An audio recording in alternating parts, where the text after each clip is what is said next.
Hello, and welcome to the Science Fiction and Fantasy Marketing Podcast, the show where we help you establish your author brand, increase the size of your audience, and sell more books. I'm Lindsay Baroker, and I'm here with Jeffrey Poole and Joe Lalo. We have a great guest for you tonight, Rachel Aaron, who also writes as Rachel Bach. I'll just read her quick little bio before we let you talk, Rachel. She's a lovely, nerdy, bookish life. No, she lives a lovely, nerdy, bookish life in Athens, Georgia. I promised her I'd mess up the bio, and totally had to happen. And has a 4-year-old son, a loving husband, and an obese wiener dog. She's the author of the Eli Mon Press fantasy series, and I'm probably saying it wrong, which is published through Orbit Books. And she self-published Nice Dragons Finished last summer, which we're going to ask her about in the marketing segment. And she also has the Paradox trilogy out with Orbit Books. And a lot of you have probably heard of her too because she's written the book 2K to 10K, Writing Faster, Writing Better, and Writing More of What You Love. Hello, Rachel, and welcome to the show. Hello, thank you for having me, and really good job of messing that up. Thank you for keeping your promise. You're clearly a woman of your word. I didn't want you to feel like you had any standards to live up to on the show. No, it's fine. It was fine. Yes, that's me, the 2K to 10K lady. All right, could you tell us a little bit about kind of how you got started writing and what led you to Orbit and maybe what eventually led you to self-publishing? Oh, well, awesome. Well, I actually got started writing in 2004. That was when I decided I was going to get serious about it. And I just graduated from college. I had a really crappy job at a church answering phones and turning homeless people away. It was kind of depressing. And I realized, because I'd always wanted to be a writer, but I'd always had all these reasons I couldn't be a writer. And then one day, just kind of randomly surfing the internet, I stumbled onto this quote by actually Hemingway, who I don't normally like, but this was very good, which was, "Those who say they want to be writers and aren't writing, don't." And that hit real close to home. And so I was like, man, screw it. If I can't write a novel now, I'll never write one, because I have no responsibilities. I work this job that pays all my bills and do nothing but play Warcraft. So clearly... And I can write at work. So there's absolutely no reason I can't write a novel. And so I did. I sat down, I wrote a novel, and it took me about a year. And it was a 220,000 word YA novel, standalone. And I don't think it'll come as a surprise to anyone that it did not sell. It was, looking back, actually a terrible, terrible decision. But I learned a lot about writing, and there are parts of that book that I still actually really like. Like, there are ideas I had in the book that are actually very cool, and I've reused later in my series. If you read my Eli Mon Press fantasy series, the Joseph's mother in book 4 was actually the major character in my very first novel that I just kind of reused. She was awesome. But anyway. So I decided I was kind of editing it, and I got rejected by every agent in the world. Keep in mind, this is actually, at this point, it was I'd say about 2006, so self-publishing had not really gotten going at all. Self-publishing was seen as the last refuge of the desperate and the crazy. So it wasn't even an option on the table for me. It was New York or bust. And so I got about halfway through another really serious, depressing kind of fantasy, and I just had this idea of this thief who wanted his bounty to be 1,000,000 gold, and that was like the whole idea. He wanted his bounty to be 1,000,000 gold. And I just sort of sat down one morning. I was really depressed with the book I was writing, and I wrote this very quick scene where this charming thief talks to a door and literally charms the door off its hinges to escape from jail. And that first scene, pretty much unedited, is the beginning of The Spirit Thief, which was the book that eventually got me my agent and my book deal in New York. And I actually had kind of the movie script version of the writer career. Like, I got the agent, I got the phone call, he sold me for a 3-book deal. It was all very according to script. I didn't know anybody. I didn't have any ins. I never went to conferences. I learned everything I could from the internet and basically queried until someone said yes. And that was how I ended up where I am. Awesome. I think we all wish it would happen that way, or those people who want a traditional publisher anyway. Yeah, I have to say, if I had it to do again, my career was actually very, very good for me. And a lot of people are like, oh, well, if you had it to do again, would you self-publish? And I'm actually kind of on the fence about that, because financially speaking, it's a different answer, but I was very, very lucky in that I had a great agent. I have a great agent. She's still my agent. And I had a fantastic editor who really, really, really cared about my career. And one of the criticisms that's often leveled at traditional publishing is that, oh, they don't nurture author careers. And I'm sure there are houses and editors who do not. But my editor, Davy Pillai at Orbit, absolutely did. She truly believed in my books. She fought tooth and nail for my book. She got my series recovered, the Eli Montfort series. The first 3 books had these kind of romancy covers. And I was really mad about that, and she was really mad about that, and the books were not selling because there's no romance in the books. And romance fans were picking up the books and writing me angry emails because there was no romance, whereas fantasy fans were not picking up the books. And so it was horrible all around. And she fought tooth and nail, and Orbit admitted it was their fault and recovered the entire series. And that's why I have beautiful fantasy covers now on my fantasy series. And she bought the Devi Morris books, which are my sci-fi series, the Paradox Trilogy, at a time when no one was buying space opera. She was like, I love these books. We will make them work. And then they did. So that's an example of, and she gave me fantastic editorial feedback like the whole time. And I am the writer that I am because, in large part, because of Lindsay Rebar, my agent, and Davy Pillai at Orbit. And so while I love self-publishing, and I'm absolutely 100% in favor of it, these are some of the things that can happen to you with a book deal, because this sort of, the experience of the agent and the editor that I got, these are people who do books for a living, and also not people I hired. So when they're like, Rachel, you have to fix this, I can't be like, no, F you, get out. I have to be like, yes, ma'am, and fix it and find a way to make it work. And that was, at least for me, a really formative experience for me as a writer and becoming a better writer. Awesome, and I would definitely agree with the covers looking really cool, and I love the. Here's for the 3 people that watch the video. Here is Rachel's awesome covers for her science fiction series. Yeah, this is Fortune's Pawn, which is my favorite of the 3, with Devi looking like a total freaking badass, and she is. And the armor is such a character in the stories that it's great that they chose that for the covers. Yeah, that was actually, we had a huge fight about the covers, and that's kind of the one we ended up with, and I'm more or less very happy with it. So. All right, now I have to ask you though, what prompted you to do Nice Dragons Finish Last on your own? This is where the kind of the business part of things comes in, because I am an admittedly greedy goblin. I like to get paid. I like to earn money, and I had a lot of friends. I started doing conventions, and I had a lot of friends who were making very good money in self-publishing, and I'm looking at their money, and I'm like, I outsell you by a good deal, and yet you out-earn me by a good deal. I do not like the way this math works. And so I was like, I really want to try self-publishing a series. As I said, I wasn't at all unhappy with my house. I think Orbit treated me and treats all its authors very well, and I always recommend them when people are like, what's a good publisher? And I'm like, Orbit Books, they're amazing. And but I wanted to try. I also had this idea for Nice Dragons Finish Last. One of my kind of problems as an author, or not really problems, but a thing that has given me trouble in my career, is that I tend to write kind of across genres. Like Eli is a very traditional 90s fantasy. It's not grimdark, it's very happy and fun and light, but I write it with kind of a modern pacing. So it reads like an urban fantasy, even though it's epic fantasy. And people love that, but it was very difficult to sell, because they're like, oh, is it like Robert Jordan? And I'm like, well, no. Is it like David Eddings? Well, it's kind of like David Eddings, but not really. Well, is it like Terry Pratchett? Because it's funny. Well, no, it's not as silly as, it kept going like that. There was nowhere they could say it's X, but with Y, which is the way that publishing likes to market things. And so I had a problem where, in order to market my books, we really had to kind of pigeonhole them. And with Fortune's Pawn, it's a hardcore military sci-fi romance. And that's sort of a head-scratcher for a lot of people. Powered armor with kissing. Where do you shelve that?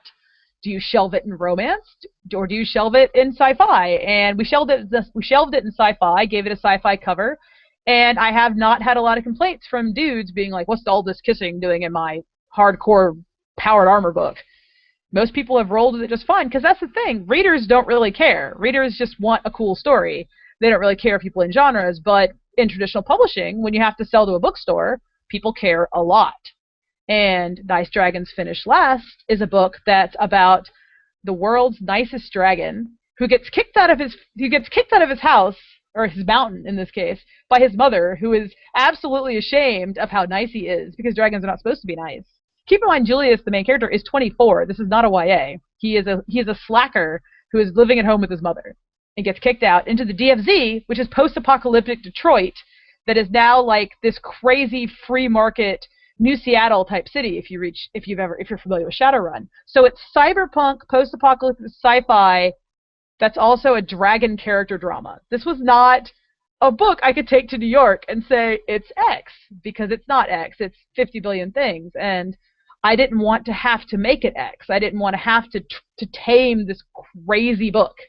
Exactly. Amazon does not have a category for that. And so I just wrote it like I wanted to write it, and I just published it as urban fantasy and new adult, because all the characters are kind of younger. They're all people at the beginning of their professional lives.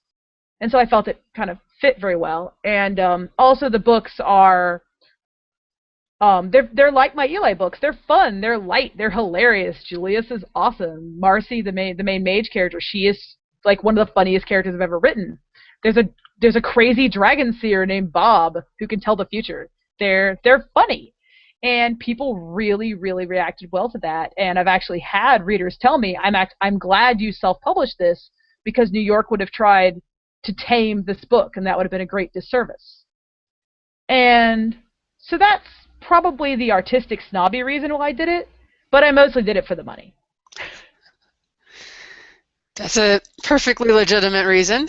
Well, I'm a professional author. I enjoy getting paid, and I get kind of pissed when people act like artists wanting to get paid. What is this nonsense? You must not really care about your art. And I'm like, I do. I just also want to pay my mortgage and support my family and all that other stuff. Sounds like good goals for sure. Mm-hmm.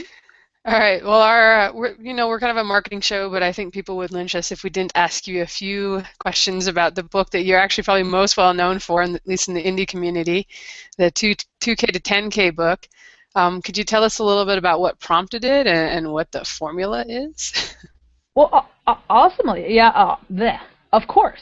2K to 10K actually sprang out of a blog post, which is still available on my blog. If you go to rachelaaron.net, that's my website, and just click on the blog link, I have a sidebar that's Rachel's Greatest Hits, and the very first blog is 2K to 10K, and you can read the whole process there. And the book version is really that expanded and cleaned up, plus other stuff that has to do with writing fast. But if you just want, what is this 2K to 10K nonsense, that's the whole blog post, which will always stay free and is available for you to go read. But generally speaking, kind of in a nutshell, what 2K to 10K was, or is a way to write faster without spending more time. And when I talk about 2K to 10K, that was how I went from writing 2,000 words a day to writing 10,000 words a day without adding more time to my writing day. I just learned to write more efficiently. And I did this in 3 ways. First, and probably most important, and when I tell you this, it's going to be a head-slapping moment, is that you have to know what you're writing before you write it. And I'm not even talking about like plotting or outlining. That's all important, and I actually go over that in my book. And I'm a huge plotter. But I have pantsers who use this too, and because it works. It just works for everybody, or for most everybody. And what you do, or what I do, is before I write, I sit down with my notebook, and I just write out a brief sketch of what's going to happen in this scene. Even if I don't know what's going to happen in the scene until this moment, I just say, okay, well, character A and character B are sitting in a cafe, and the Kraken will appear in this scene. So what is happening? What are they doing? What are they talking about? What does it look like? And I just sort of figure it out. And I'm not actually doing any writing. There's like, people are talking in shorthand. The descriptions are all very loose. I have notes to myself. But the idea is you basically go through the scene in your mind very briefly on paper. It's like sketching something before you paint it. And then by the time I'm ready to actually go write, I know exactly what I'm going to do. And the secret to writing fast is to know what you're going to do before you sit down and do it. Because the actual writing part of writing, the part that takes time in writing, isn't figuring out what you're going to say. It's figuring out how you're going to say it.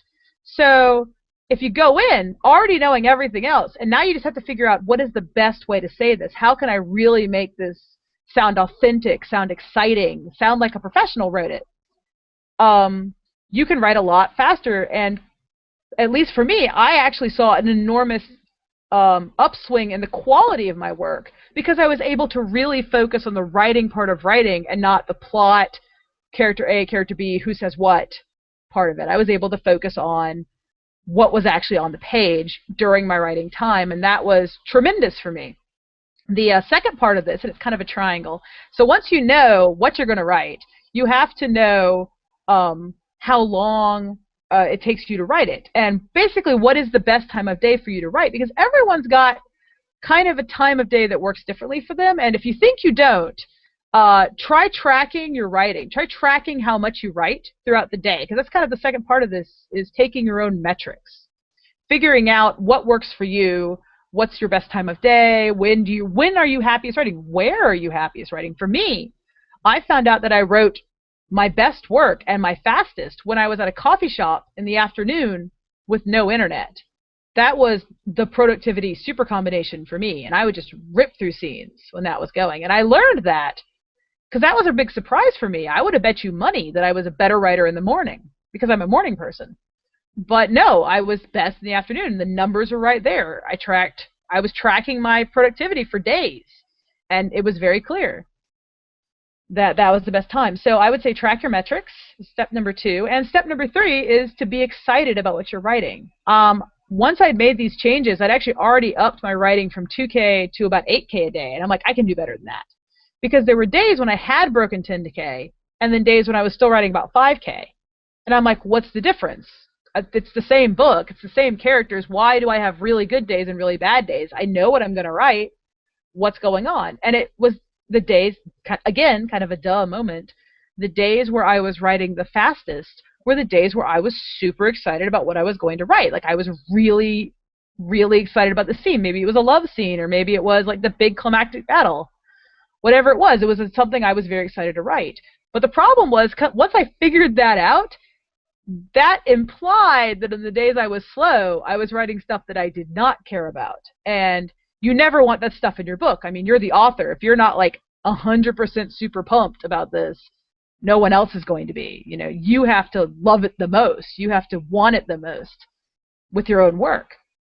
And so I actually went back and fixed scenes where I knew that I'd been slow, and sure enough, the scenes were dragging. Maybe there's a tension problem, maybe the characters were not being themselves, and I would go and I would fix these problems. And once I sort of figured that out, I started, when I would sit down and do my daily writing, when I do my, like, what am I going to write today, figure it out, very first step, another thing I would do is I would get myself excited. I'd be like, what's exciting about this scene? What is cool about this scene? What's really going to make readers want to tear through the scene? And then once I found that, I would focus on that and get myself excited. And so knowing what I was going to write before I wrote it, getting myself pumped about the scene, and then making sure I was always writing kind of at my most productive time of day. Even, like, if I had a doctor's appointment, I'd schedule it in the morning instead of the afternoon to protect that afternoon writing time.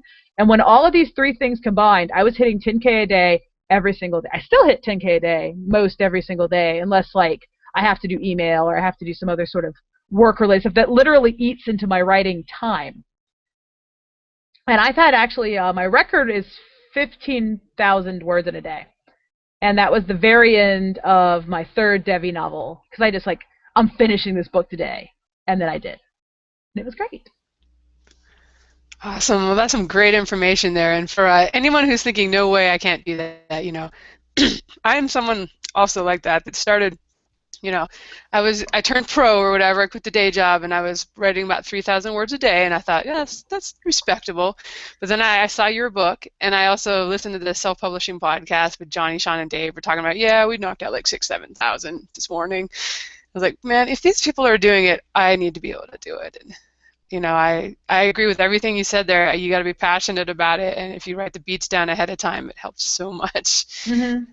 But And it was funny. I never actually heard the term story beats until after I wrote 2K to 10K, and people were like, "Yeah, you're doing story beats," and I'm like, "That's, I guess, yay." And then I went and looked them up, like, "Oh yeah, I am." But that's the thing about like actually true good ideas is lots of different people come up with them.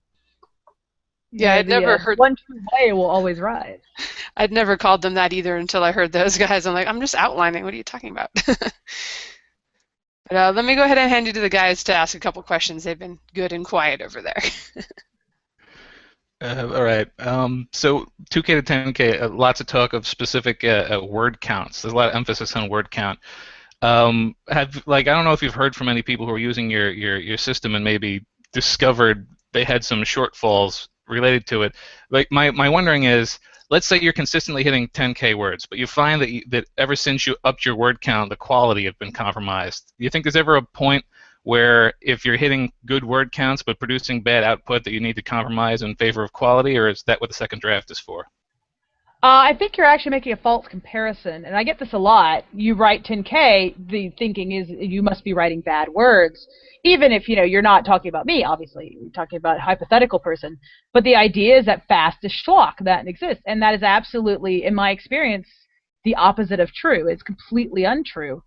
When I write faster are the days that I write my best work, because it's the days that I'm in the novel, in the flow, where it's like the story just picks you up and lifts you off, and that's when I'm writing my absolute best work, the things that I am proudest of, the work that I get the best response from, that people say, "Rachel, this is your best stuff you've ever written," are almost inevitably on the days when I wrote 10,000 words or 12,000 words, because those are the days where I was just over the moon to be writing, and the words just flowed out of me.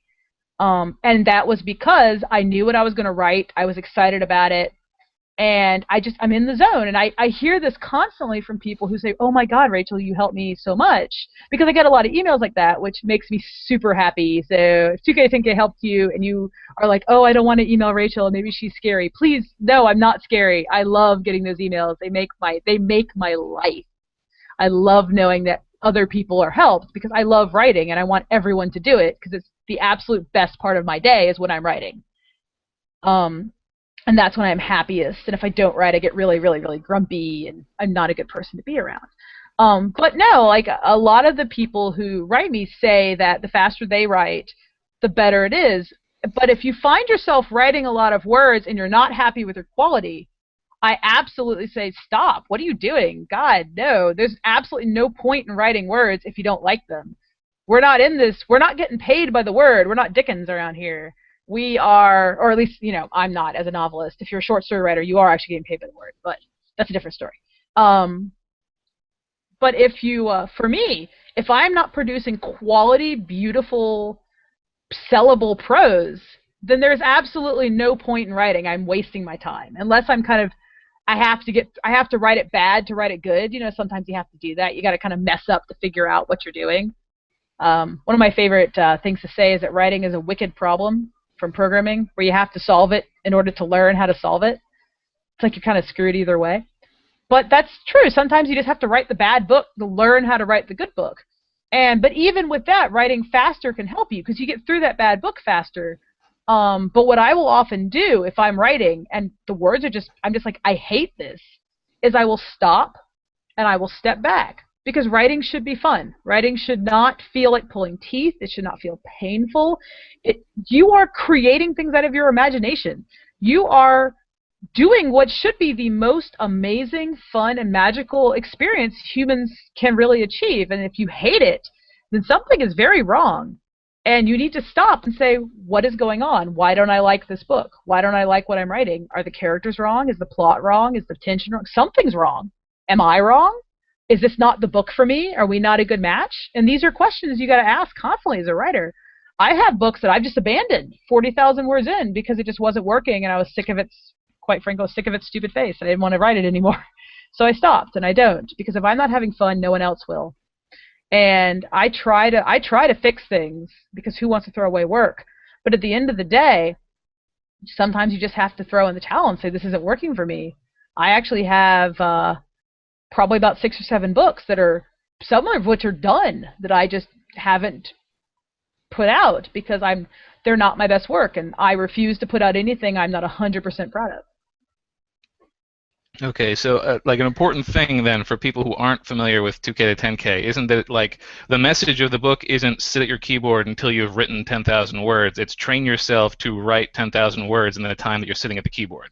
Exactly. I actually only work about I probably work about 8 hours a day, but 2 of those at least are bookkeeping and email and the other stuff you have to do. And as a professional writer, because you are a business and you've got business overhead that you just have to do, even though you'd rather be writing. Um, but I probably write about 6 hours a day, solid button chair time. And I try to get I say that my quota is 5,000 words a day, but that's just for me. If I can, sometimes you just have terrible days where you just can't get anything right, and that happens at all levels of experience and professionalism, I think. And those days are not really.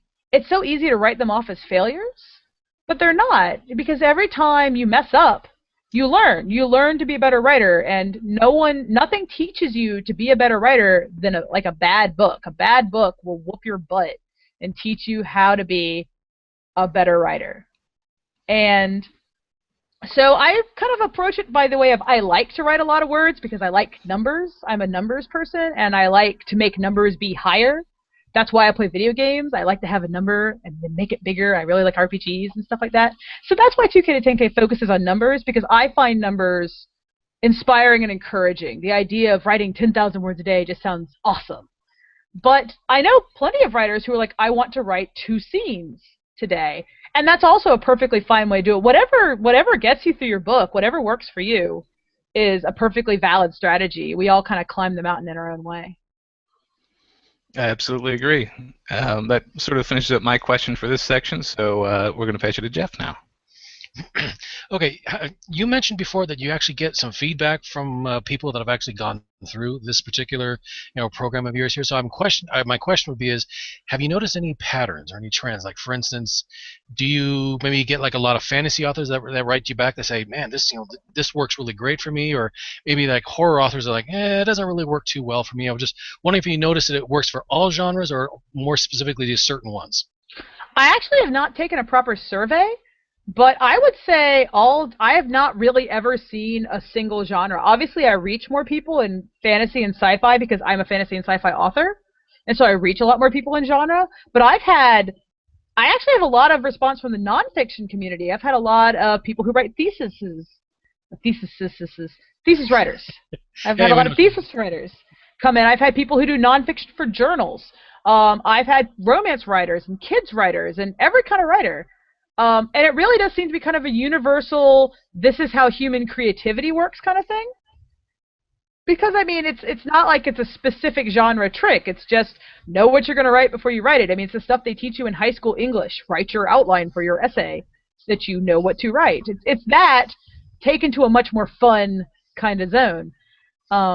So, yeah, but I will say the number one trend I have seen is that almost everyone who tries it, while very few people actually get to 10K a day, because, I mean, I'm a full-time writer. I write for 6 hours a day. Not many people have that luxury. And by the way, it's a fantastic life, and it's totally worth all the work to get here. Writing 6 hours a day is the bomb. But even if you have only 2 hours a day to write, and I have a lot of people who say, I only have the time before work when I can write, and your method helped me double the word count I was getting during that time. So they didn't go from 2K to 10K, they went from 500 to 1,000 words a day, which literally doubled the words they were putting out, and it halved the time it would take them to get to the end of the book otherwise. And that's a huge change in someone's life. So even if you're not getting to the big 10K number, that's not really the focus.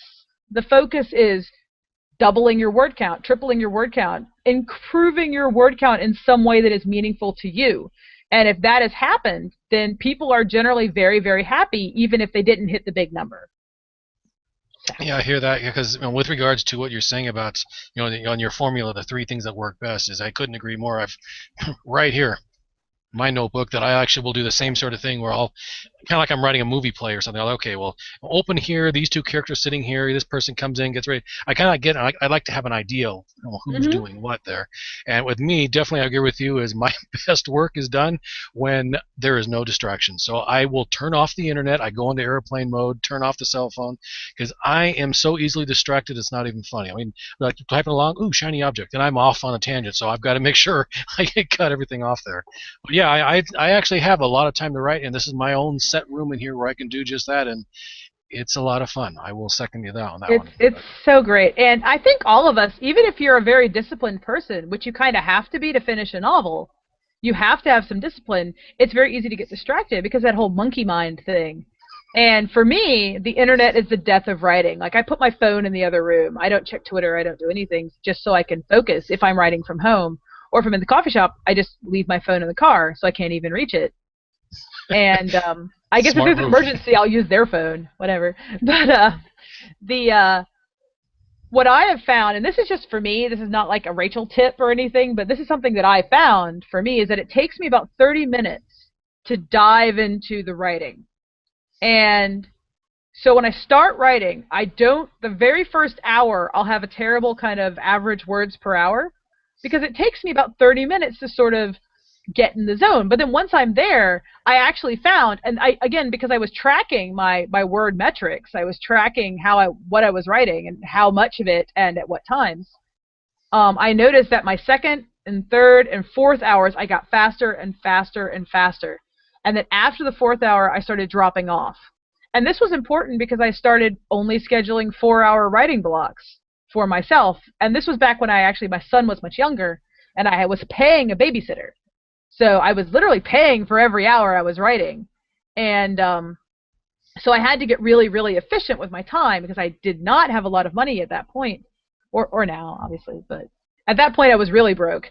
And I did not have a lot of money, so I really had to make that time count. So.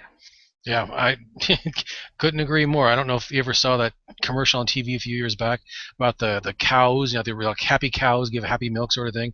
And the cows that are doing a race, like I'm gonna win, and like they get about 10 feet and they go like, ooh, dandelions, and they instantly veer it off. And you see the bulls in the background going, dude, we need to move that finish line a lot closer. So because of that stupid commercial, my wife calls me Dandelion Boy, because I could be off on something like, ooh, what's that? And I'm gone. So I do the same thing. I've noticed it takes me a little bit to get going into mine as well. So what I usually do is I'll actually go back and read like the last 3 pages that I wrote.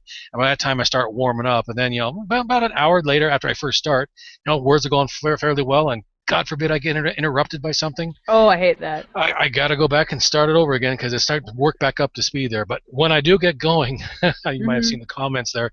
Yeah, I lose track of time.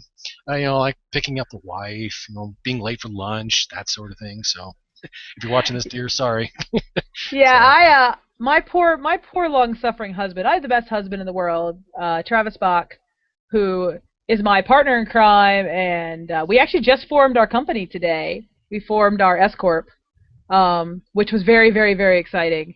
And so he's now officially my secretary, which I'm kind of like, ha, ha, ha, ha, my secretary, you don't say. But anyway, he has learned to never interrupt me when I am writing. Like, he actually, very quietly, sticks his head in the door and is like, Rachel? Because I am not a nice person when I am interrupted from my writing, especially if I'm, in the zone. Oh, I get mad. And my son doesn't even come in here because he's kind of scared of me when I'm writing, I think. Yeah, my wife even suggested that I actually print up a picture of a smiley face and a picture of the devil face, and just kind of slap which mood I'm in on my office door here, and let you know when to come in. But I haven't got the guts to try that yet. So. I really want to eventually have, because I don't really have a writing office. I actually write in that chair. It's kind of right there. It's my writing chair, which is great because I'm not at a desk and I don't have desk distractions. I like to be very I only have my laptop. That's what I'm working on. When I'm writing from home, when I'm writing at a coffee shop, I'm also in a chair, so it works out great. But I really want to have my own room with a door I can lock. You just be like, no family. Off limits. Yeah, I hear that. But alrighty, that's my question. Lindsay, I'm going to pass her back over to you. All right. Excuse me. Getting over a cold here. We'd love to jump into the marketing kind of section of the show now, if you're game to let us pry into your personal marketing affairs. Absolutely. There are very few things I love talking about more than business, especially writing business. All right. Well, I'm kind of curious, as someone who's on the indie side of the fence, how the marketing goes with you when you do a launch with Orbit. Do they handle everything? Are you a big part of it? And what do they expect? I've had 2 series through Orbit, and my experience has been different for each one. With the first one, with my Eli Mompress books, which were fantasy, Orbit was actually I actually got picked up by Orbit in 2009. My books came out in 2010, and it was they were kind of brand new to the U.S. They were big in the U.K., but they had just opened their U.S.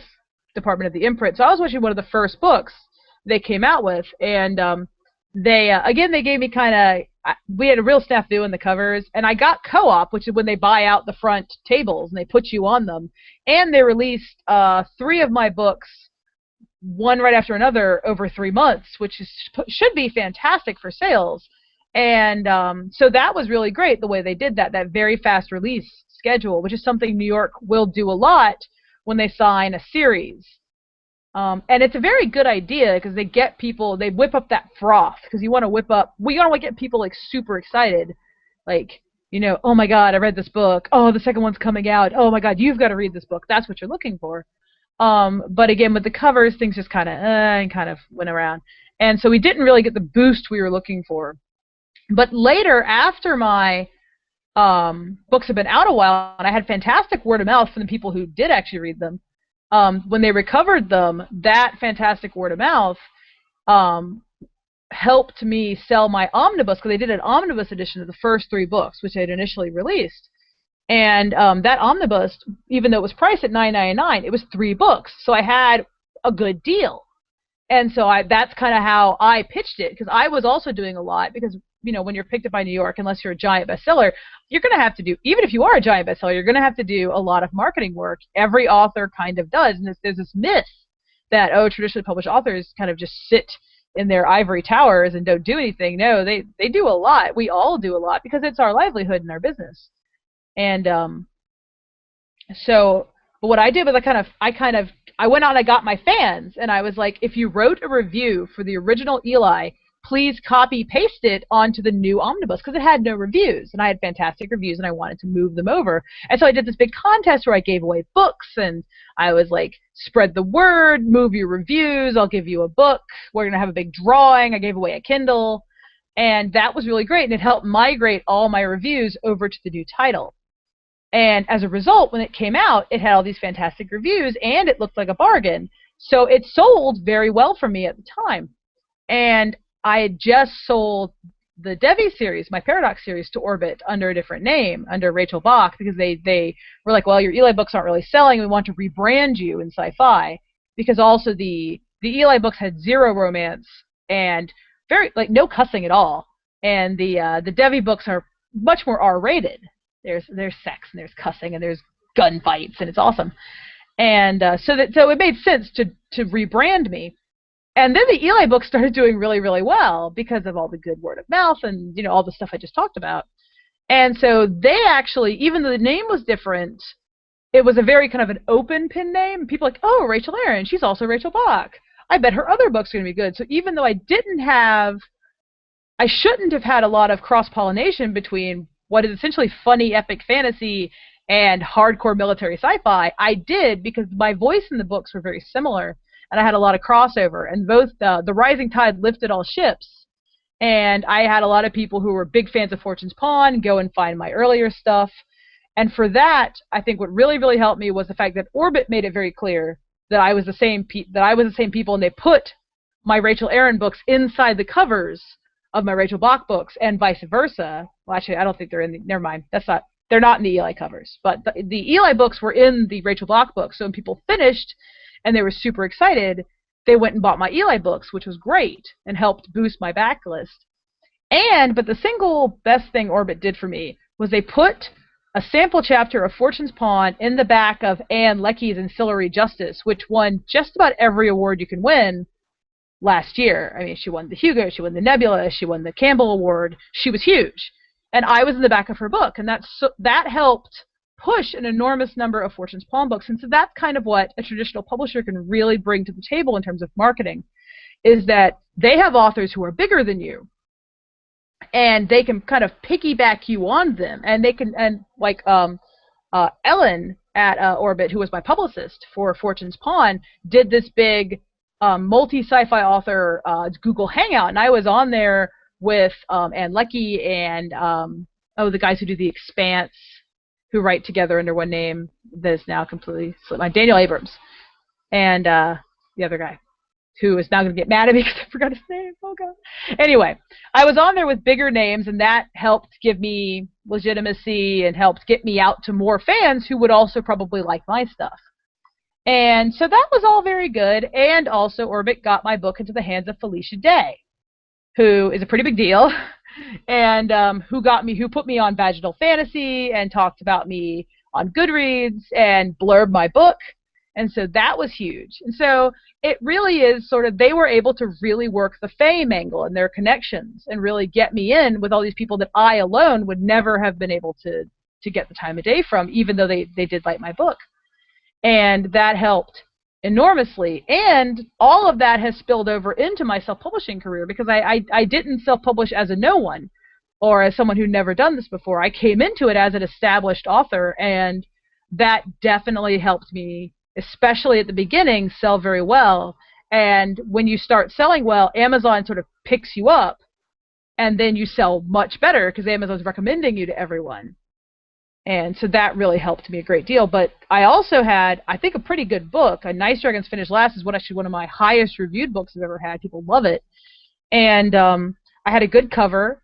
I had a good title that was hooky, and I had a great blurb and good opening pages. And so people heard about me, but then I sealed the deal with a really cool-looking book that turned out to be very good and was well-reviewed. So everything kind of worked out very well together for me, and as a result, I came into self-publishing and did much better than I ever expected to do, which is nice. Awesome. Yeah, I don't think I have any Hugo award-winning authors that are going to throw the first chapter of my book in the back of there, so definitely a perk of having a publisher there. Absolutely. And again, when people talk about, traditional publishers, what can they do for you? This is what they can do. Whether that's worth your money, that's a question you're going to have to answer for yourself, because they do take the lion's share. And I'm, not to name specific numbers, but I made more with my one self-published fiction title in 6 months than I made in the entire first 3 years of Eli. That's powerful. That's not, that's not chicken scratch. That's serious mortgage paying, house buying, family supporting, whatever you want to do with it, money.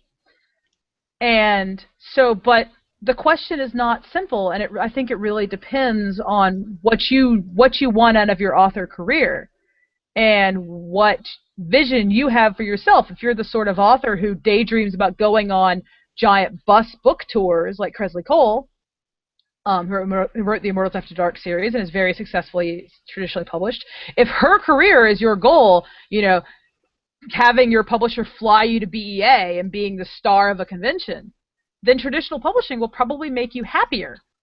But if your goal is to make millions of dollars, then you probably have a better chance of that in self-publishing, just because the numbers are so heavily weighted on your side. And if you want to do both, well, you can hybrid, I guess, which is what I did. I'm still working on that $1 million and bus tour there. Yeah, for sure. I know I chatted with an agent about possibly selling one of my series, and I said, this is what I make as an indie, and she's like, yeah, you're not going to make anything near that as a traditional published author. So, but I can definitely see where it would make sense to do the hybrid thing at some point and control some of your series and then sell some for the bigger visibility. Yeah, and again, it really does come down to what your goals are for that book. Like, if you write a book and you're like, this book could win a Hugo, you're probably, I don't even think you can enter as an indie, or unless they've I don't know, I think they've made some changes, but your odds are very low. But if you publish through Tor and they push you as the next Hugo, your odds are much better. So if you want awards, traditional publishing is great. And again, I think we get so focused on money that we forget that not all people, because everyone likes money, but not all people see money as the be-all, end-all goal. And that's very important. By the same coin, though, self-publishing is a much easier way to earn a living as an author. I actually know several authors who are traditionally published only, who are selling better than I am and still working their day jobs. And I'm like, what are you doing? What? You're still working a day job? What? Why? Do you love your day job that much? And some of them do. Like they have other careers they find very fulfilling. But a lot of them are like, I just don't earn enough money yet. And I'm like, how is this possible? How are you? I know you're selling more than me. How are you not earning a living? Do you live in, well, to be fair, at least one of them lives in New York. So that's probably why. I live in Athens, Georgia. Life is very cheap here. Not in that way. Life is cheap in Athens, Georgia. All right. Well, do you have any thoughts on, when you're traditionally publishing, your books are going to be like $9.99 or more for ebooks, but when you're self-publishing, you actually get to make more and charge half the price. Do you have any thoughts on that? Yeah. Let me tell you about price. So I am with Orbit, which is a division of Hachette, which I'm sure we've all heard about to death, the Hachette-Amazon fight, and they just won. Hachette just won and got agency pricing, which is like, congratulations, you beat Amazon. Your prize is crap.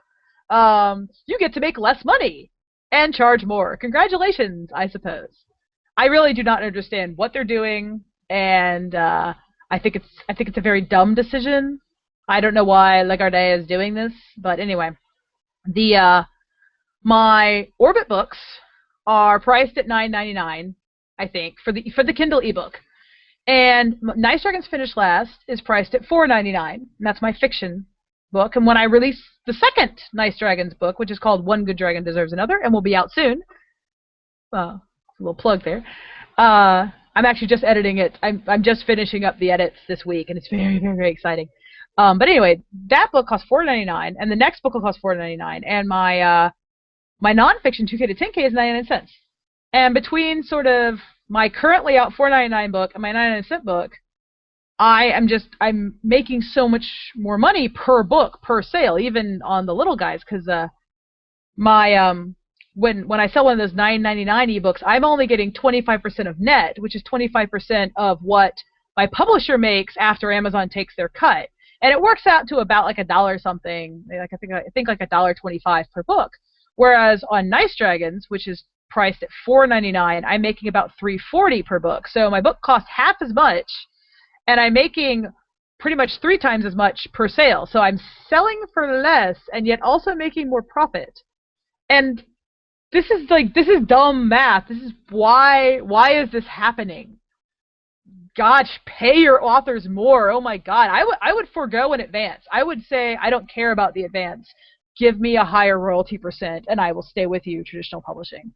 But one of traditional publishing's real setbacks, and again, this isn't so much the people who are in traditional publishing, because there are a lot of the individual people understand it. The editors, the PR people, the people who are on the front lines, they understand that things are very, very wrong, and there's a lot of head in the sand going on.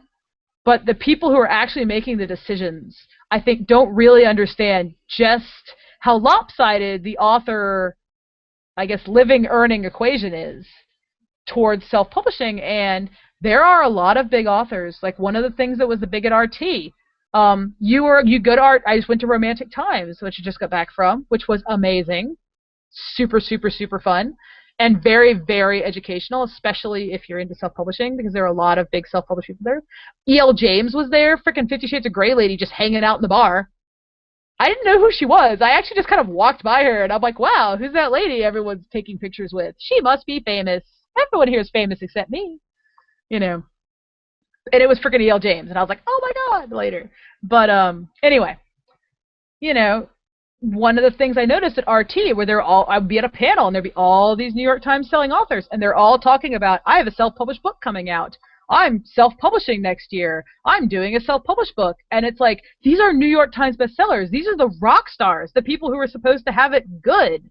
And they're talking about the stuff they're doing on Wattpad and that they're going to be self-publishing. And I'm like, when your rock stars are saying these things and leaving, then something is wrong. And you should probably look at that before the brain drain takes all your talent away. And there's no one left to publish but the desperate. And at that point, the table between self-publishing and traditional publishing will have completely flipped. And traditional publishing will be the last refuge of the desperate, which is very weird, very, very strange, considering how things were when I began my career. Actually, not like 6 years ago, 7 years ago, when I really got my book deal and started doing this, which is not a lot of time. All right. Well, it'll definitely be interesting to kind of see how things play out for sure. And my last question for you is that I remember last October or so, I think you did a big write-up on your blog kind of on how your self-published book was doing on Kindle Unlimited, and you were the first person I remember talking about a ceiling function. And I was wondering if you could kind of talk about what you discovered with kind of how the Amazon algorithms work. And all right, so this is all theoretical, but my husband is a programmer, and I was headed toward programmer before I quit my day job and started being writer. So we're pretty mathy, nerdy, spreadsheety people.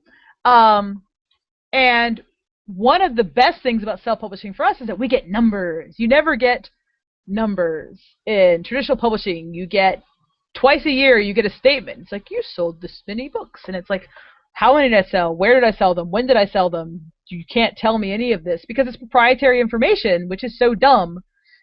Because I want to know. I want to act on this to do marketing and to do, to run a sale or whatever. But no.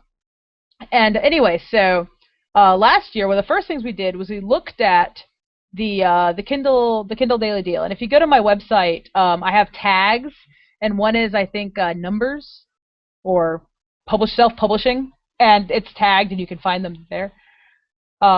Or you can look at what I called it the 30-day climb. But basically what I noticed on my Amazon sheet was I had this stair-step function, which perfectly matched what is called in programming a ceiling function, which is basically a set of values that a number can be in between. It has a floor and a ceiling, basically, is why it's called the ceiling function. And my husband and I came up with a theory, which is actually very complicated and is much better explained in the post, that Amazon picks winners. Amazon goes and they look at how you perform compared to books in your category and in your rank. And if you consistently outsell and outperform your rank, they'll bump you up to the next rank. Because we all know that rank is not actually related just to sales. It's related to a whole bunch of stuff. And so the idea is that once you kind of get in this cycle, once you get in the horse race and you're winning, Amazon will keep bumping you up and up and up and up and up. Because I was getting, I was in the like the 300s and the 200s there for a good long while with Nice Dragons Finished Last, and I'm like, there is not enough word of mouth to justify doing this well. And I was selling very well, but you always sell well when you get to the lower numbers because of the visibility. Amazon's recommending you everywhere, and if you have a good cover, you're gonna sell to a certain, if you're in front of 100 eyeballs, you're gonna sell to X number of those eyeballs. Once you get to that kind of volume and individual sales stop mattering so much. And that was sort of our theory, was that Amazon was running a ceiling function, which makes a lot of sense if you think about Amazon not as booksellers, but as a bunch of programmers who are trying to optimize what people claim to be an unoptimizable problem. They always like, oh, books aren't widgets. Books are not commodities. You can't do this to books. Well, no, Amazon does this to books all the time. We're not unique snowflakes. We are a commodity, and we behave like any other commodity market, and Amazon has functions to increase the efficiency. And so that was just a bit of theory crafting on Amazon that we did. But long story short, Amazon is awesome and the absolute best at selling books. I'm a giant Amazon fangirl. I have a Kindle. I do all my purchasing on Amazon. But I like them because I've been on other booksellers, and I am with all my traditional books. And Amazon outsells everyone. I mean, my numbers on Amazon are just ridiculous. And it's not just because they're big, even though they are. But Barnes & Noble is also big, and they've got the in-store sales. Why are they so much worse at selling books than Amazon? And the answer is Amazon has the data. Amazon has the numbers and the programming to sell these books. Amazon has figured it out. And quite frankly, that's the team I want on my side. I want the people who know what they're doing and the people who are in it to sell these books, to sell my books. And I just think that they're just the smartest guys in the room right now, and there's really no one who can compete with them. And until there is, Amazon can pretty much do whatever it wants, which is the bad side of this. Yeah, I've definitely experienced that too, where not every book will be a winner. So it's like you try to at the same time, you try to get the reviews, you try to sell this many to your existing group, and it's just some of them seem to, maybe the ones with the better covers or the broader appeal or something, just some of them seem to take off and become sticky for months, whereas the other ones just kind of, you have your launch and they fall down and don't do as well. Yeah, and one of the things that I actually love about self-publishing is that I can, if a book is not performing like I want it to, unfortunately, since I only have 2 self-published books out, this hasn't happened to me yet, but if I want to, I could change the cover, I can change the blurb. I've tweaked my blurb like crazy, and I think I've got a really, really good one now, and for Nice Dragons Finish Last, and for 2K to 10K. And being able to change that stuff after the fact, to try something and be like, you know what, this seemed like a good idea, but it's just not working. Let me change it. You can't do that in traditional publishing. Once you let it go, it's gone. It's gone forever. You could be like, oh my God, I have the worst typo ever on the first page. Doesn't matter. Gone forever. There's no, it's out the door. You can't change anything. Whereas I have gone in and changed stuff in my self-published books to make them better. Not like rewritten them or anything, but I had a bunch of typos because I didn't know what I was doing. I didn't hire a good copy editor. And I went through and I fixed it because I was like, you know, you are my reader. You deserve a quality product. You bought my book. I will give you quality. I'm sorry I did not give you the quality you deserve from the beginning. And I had a really positive response because I emailed Amazon and did the rigmarole and had them push out the corrected version. And it was totally worth it. And just the ability to do that and to mess with stuff, because it's amazing how a different cover can change your sales. Like, again, to my Eli books, they had a cover, and it wasn't a bad cover. It was just, it looked like a romance novel. It was not appropriate for the genre, and as a result, the book did not sell well.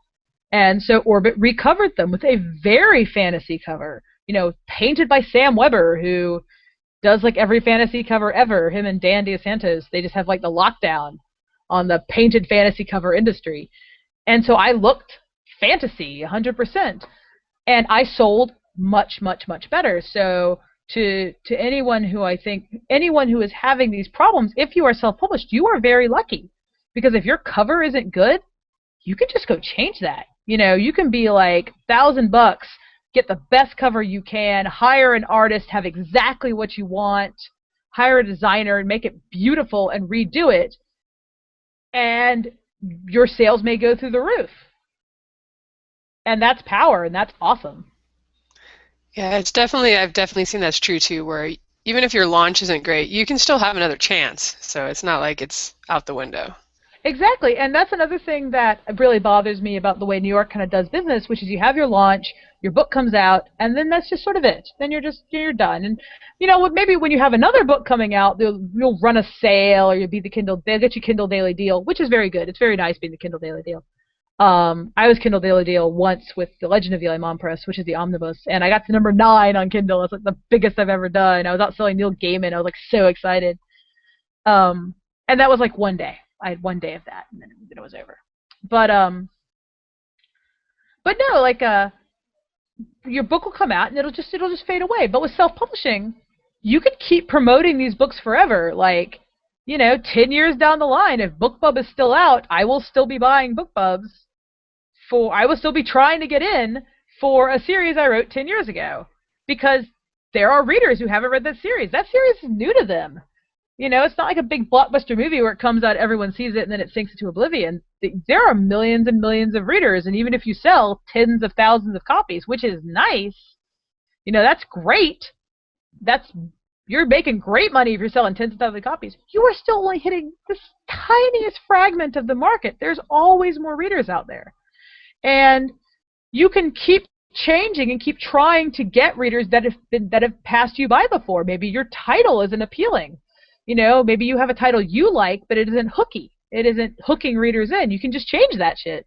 You can just completely, you can take the book down, give it a different title, different cover, change your name, put it back up. These are the options you have. And I love that. That's, to someone who came from traditional publishing, is used to being locked into things, is used to being, okay, you said okay, that's it forever. I hope you liked it. Hope you didn't mess up. That, I think, was probably the most cackling maniacally with power moment that I had when I realized, hey, I made a typo in the blurb. I can just go change that. Boop, boop, boop, done. So that was awesome. All right, cool. Definitely some good information and inspiration for people. I'm going to go ahead and hand you over to Joe now and let the guys talk again. All right. Well, first off, we're at the hour, so I hope you're okay with sticking around a little bit longer to answer some more questions. Sure. You answered actually a lot of the questions I was going to ask in prior stuff, so I'll just pick the one I was thinking about most. Let's say, to tie it in with the productivity portion, let's say that you've gone from 2K to 10K and you're cranking out words and they're quality words. Mm-hmm. How do you feel you should be breaking? What do you think is the best marketing decision when it comes to breaking out books? Should you be writing 3 50K books or 1 150K book? I'm a big fan of write the book to whatever length it needs to be to tell your story. I write very long books. My books tend to be 120 to 150K. That's just how I write. I am actually incapable of writing short books or short fiction in general. And that's just me. That's just me as a writer. I wouldn't say it's a right or wrong way to be. It's just we're all different. And it's clearly much more financially intelligent to write shorter works because they cost you less to put out. And if you're self-publishing, you can get more money per. It's better to write 2 50K books and get twice the sales than to write 1 100K book and only have 1 book to sell. But what really matters at the end of the day is quality. Are you putting out a book people like? Are you putting out a book people want to read? And if it takes you 150K to write that book, then I don't, it's going to cost you more, but at the end of the day, a good book will outsell a bad book 20 to 1. And before anyone says, but Rachel, there's so many bad books that sell. Just because you don't like them doesn't mean they're bad books. They could even be bad books, but if they're scratching some itch, if someone loves that book and enough people love that book, then that's from the perspective of sales, that's a good book. I'm glad to hear you say that because, as you might imagine, I'm the guy writing the 150,000 word book. I'm right there with you. Oh yeah, yeah. When I shoot for novellas, I get novels. When I shoot for short stories, I get novellas.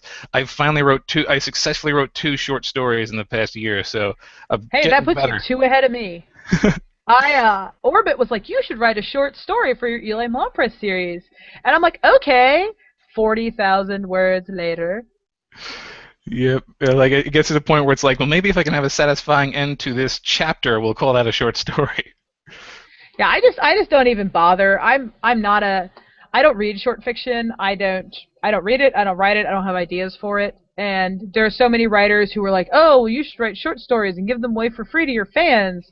And I'm like, that would be great, except for when I finished my short story, it would be a novella, and I would have spent 2 weeks on it. And that's just, no, we just don't do that. So, I mean, but I think that's true for all writing advice. If you hear writing advice and you're like, that sounds horrible, don't do it. Don't do it. There's nothing you have to do in writing other than write a good book. That's the only thing you need to do. Everything else you can twist and change and twerk or ignore. But all you need is a good book at the end of the day. If you have an amazing story well told, people will pay you. People will give you money for that. And that's what matters. You don't have to write short fiction. You don't have to write novels. You don't have to write whatever you don't want to write. That's kind of the freedom of working for ourselves.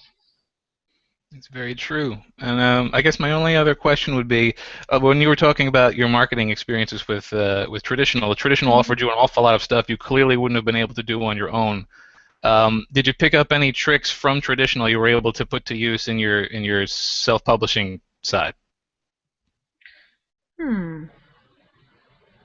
That's actually a very good question. I'm trying to think. I think tend that to stump people on this show. I would say no, but that's mostly because I just can't recreate what they did. So I haven't even tried. I've just gone other ways. Like some of the most successful marketing that I've ever done has just been well 2K to 10K obviously because I get a bunch of people who cross over from that. But I didn't do that for marketing. I did that because I loved it. And a lot of the stuff that works for me was stuff that I didn't do for marketing. I just did it because it was cool and I wanted to do it. And I think readers can really feel that sincerity. They know when you're being sincere and they know when something's just a marketing ploy. So I think the best marketing that I've ever done, and I think the best marketing you can do, is to just be yourself. And to be the best possible version of yourself, obviously the most charming, witty, fantastic person you can be in the public light. But to do things you are sincerely interested in and things that you sincerely care about. I know lots of authors who will do big giveaways for charities that really matter to them, like Wounded Warriors or animal abuse, supporting animal shelters. And these are things they really care about, and that comes through because readers are very smart, and they can always tell when you're lying. They can always tell when you're not being sincere. And so the best thing you can do as an author is to be a sincere person. And people respond enormously to that sincerity. And I actually, at RT, which again was fantastic, I went to a panel with a marketing expert who I actually am probably hiring to be my publicist, and she's awesome. Her name is Dana Kay. And but she was talking about what you want to do with a reader is you want to create the buying my friend's book phenomenon. You want your readers to feel like they're your friends.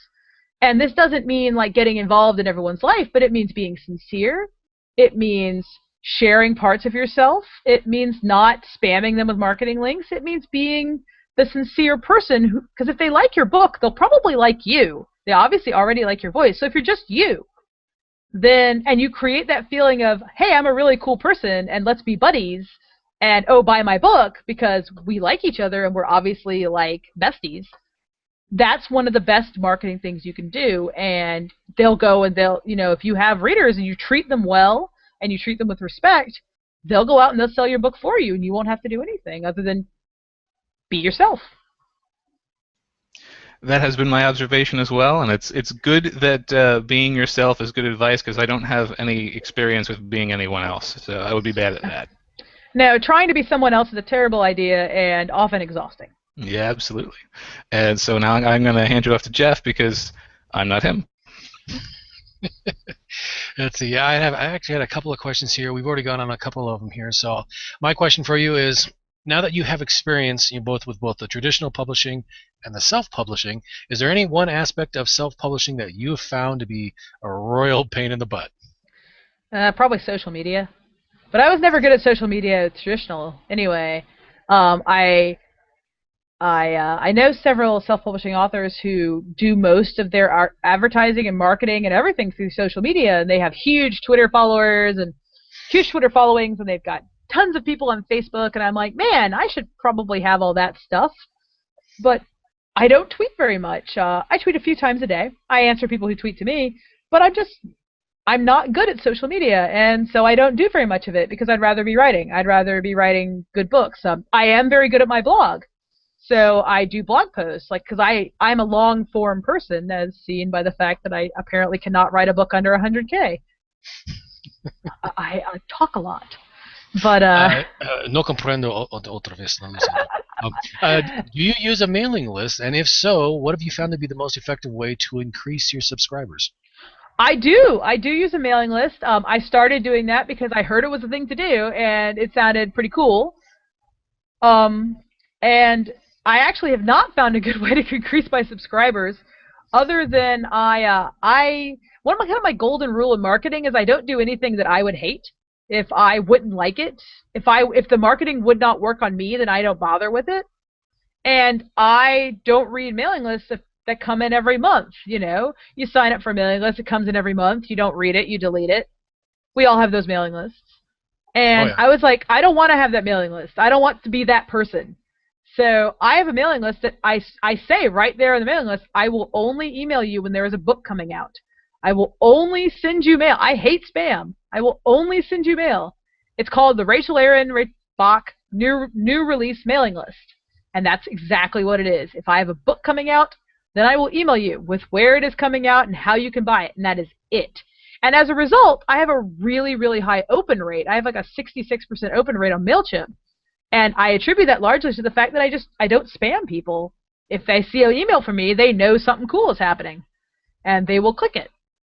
Because they know it's not going to be like cute stories about my dog for this week or whatever. I need to change my last newsletter. Well, if you have an absolutely adorable dog, that's probably different. But again, I have an obese wiener dog who does nothing but sleep and fart. That's like her mission in life. So your wiener dog is seriously obese there. She's actually not seriously obese. She's only moderately obese. She's gotten less obese. So please don't email me with why are you killing your dog? Please don't. She's actually gotten much less obese, and she's just a lazy couch potato of a dog. She's just sleeping behind me right now. Yeah, and, my corgi's sleeping down over there. I know as soon as I turn off the computer, she'll be like, "It's dinner time. Let's go." Well, my dog Letty, she's actually part pit and part dachshund, which is a very weird combination. Not exactly sure how that came about. How is that even physiologically possible? Well, she's a very strangely put together dog. She's beautiful as she's brindled. And people are always like, oh, she's so lovely. What is she? What am I looking at? And I'm like, she's a wiener dog. That works. Okay, yeah, that's pretty much was my last question. So I will pass you back to Lindsay so she can start to wrap this thing up. All right. Now my dogs are getting up and wanting to do something. I have very active dogs. Be happy for your fat dog that lets you write, because my guys harass me and make them take them outside. Yeah, Letty is she's perfectly cool to sleep at my feet most of the day. So. All right. Well, last couple of questions. Do you have any closing advice for other authors out there that are hoping to sell more books? Really, my advice to any author is to do what you love, to have fun with your writing, because there's this pervasive idea that somehow we have to be miserable and we have to be bleeding onto the page or whatever to be real writers, and that's total BS. The vast majority of writers I know do it because they love it. Because, I mean, if you want to make money, there are way easier ways to make money than writing. This is one of the most personally difficult things you can do, because when you're a writer, it's just you. If you mess up, it's your fault. You know, if the book isn't working, it's your fault. And you have to be honest and self-critical in a way that you don't really have to do in any other career I've tried. It's not for the faint of heart. And so if you're doing it, if you're writing, it's because you have stories to tell. And it's because you have to, and you want to do this thing so badly. Then do it. Embrace the fun of writing and the joy of creation. And if you're not having fun with your writing, please stop. Don't push through. Pain is a sign that something is wrong. Don't push through. Don't try to bang it into place or bang that square peg in that round hole. It's not going to work. It's up to you to be smart and to back off and say, why is this not working? What's wrong? Because so much of writing happens in kind of our hindbrain and the subconscious. We're not even aware of it. And generally speaking, in my experience, when the story isn't moving ahead, when it's like I don't want to write, or when the writing's going terribly, I just can't make it work, it's because something's wrong. It's because I'm trying to make a character do something he's not going to do. And once I figure that out, everything's good again. And so I've learned, and it has taken me like 10 freaking years to learn this. So please save yourself some time. Learn it now. Take my word for it. If you're having a hard time writing, if things are going badly, take a break, step away, go talk about your novel with someone you love and can trust, and figure out what's wrong. Just don't bang your head against it, or you'll end up hating writing. And that's not worth it. Nothing is worth that. All right, definitely good advice. And I know it's easy to listen to these podcasts and hear about everybody's success and get too wrapped up in the numbers and stuff. And it sure is important to make sure and keep it fun. Mm-hmm. Because really, if you're going to do If you're going to write full time, if you're going to do this 8 hours a day and you don't love it, God, what are you doing with your life? Don't do this. If you don't love it, don't do it. You got to enjoy what you're doing. Yep. You should be your own biggest fan. You should love your worlds and love your books. All right, I definitely hope that's true for everyone listening. And for closing, could you let the listeners know where to find you and if there's anything you want to plug or that they should check out? Absolutely. My website is rachelaaron.net, and that's RACHELAARON.net. It has my writing blog, which is primarily craft and craft posts, things like 2K to 10K, and I post self-publishing numbers and that kind of thing because I really love that stuff. I'm a giant numbers nerd. So if you're a numbers nerd too, we'll get along really well. I love business. I love all that kind of stuff. I also am actually putting out a sequel to 2K to 10K, hopefully this year. And I'll be doing announcements about that on my site and my blog. And they're going to be similar small type books, but they're going to focus on things like plotting and pacing, how to write killer characters, all the sort of things that I've picked up over the years. And also, I get a lot of email from people who read 2K to 10K, and they're like, oh my God, Rachel, you've been so helpful. Help me with this other problem. And it's a lot of the same problems over and over again, and that's kind of awesome because it's really made me think about why are we having these problems. And so these books are sort of the distillation of all of those hundreds of answers I've had to write, or I've written because I enjoy it. And I think it's going to be really cool and really really informative and just a really kind of practical, technical look at writing. So those will be coming out. So please, if you're interested in writing, if you want to learn more about craft, if you liked anything I said on this podcast, go to rachelaaron.net, follow me. It's got all my Twitter links, my Facebook, all that social media stuff I said I'm bad at. I do tweet and post things on occasion, and I promise I won't drown you in tweets because I only tweet a few times a day. All right, great. And for those listening on the road or whatever, come on by Marketing SFF. What's our site, guys? MarketingSFF.com. MarketingSFF.com, yes. And we'll put the links to all of her site and her blog and some of the blog posts we mentioned so you can hop on there and make sure to find everything. Thank you so much for coming on tonight, Rachel. Lots of great information. We appreciate it. Thank you very much for having me. I had a really good time. I appreciate all the info. Nice to meet you. Thanks for letting me blather on. Write a 150,000-word novel on your podcast. It's great for having you. Thanks a lot. That Thank almost you. made sense. Bye-bye.